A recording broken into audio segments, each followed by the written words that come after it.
Meanwhile, a hacked memo is now exposing the relationship between the Clinton Foundation and the Clintons' personal business, if only to a degree. WikiLeaks released a memo written in 2011 by former aide to Bill Clinton, Douglas Band. It reveals that Band and other chief fundraisers would press charity donors to direct business opportunities, including paid speaking engagements to the former president. Nancy Cordes is in Tampa, Florida, where Hillary Clinton campaign Wednesday joins us to discuss. And Nancy, while the campaign hasn't authenticated the memo, it also has not disputed it. What is the potential fallout here?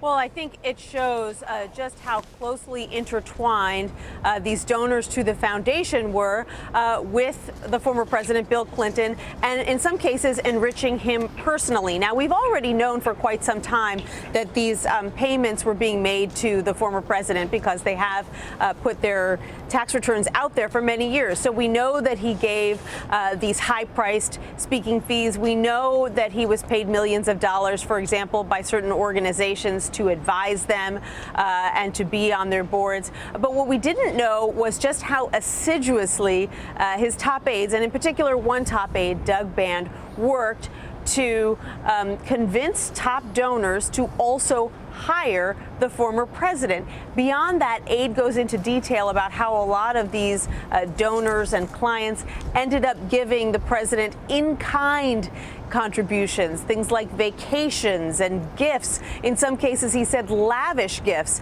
And so while none of this is illegal, it certainly flies in the face of what the former president, what Hillary Clinton have long argued, which was that there was this bright line between the Clinton Foundation and the Clinton family's personal finances, between the Clinton Foundation and the State Department. We're now seeing that that line between the Clinton Foundation and former President Bill Clinton's finances was pretty blurry. And we've seen, too, that this worry, there was worry about this long before it actually came to light. We do know, in fact, that the Clinton's daughter, Chelsea Clinton, was butting heads repeatedly with Doug Band and others over this very thing. Right. I mean, she was being very specific. In these emails, she says, I feel like Doug Band and Teneo, some of his associates, are hustling the Clinton Global Initiative, trying to drum up business from these donors for themselves. She even accused them of stealing from her father. She accused them of installing spyware on foundation computers. And that's why there was this audit conducted into the foundation to take a look at this web of relationships. And that prompted Band to write this pretty remarkable 12-page memo, essentially defending himself and saying, look what I've done for the president.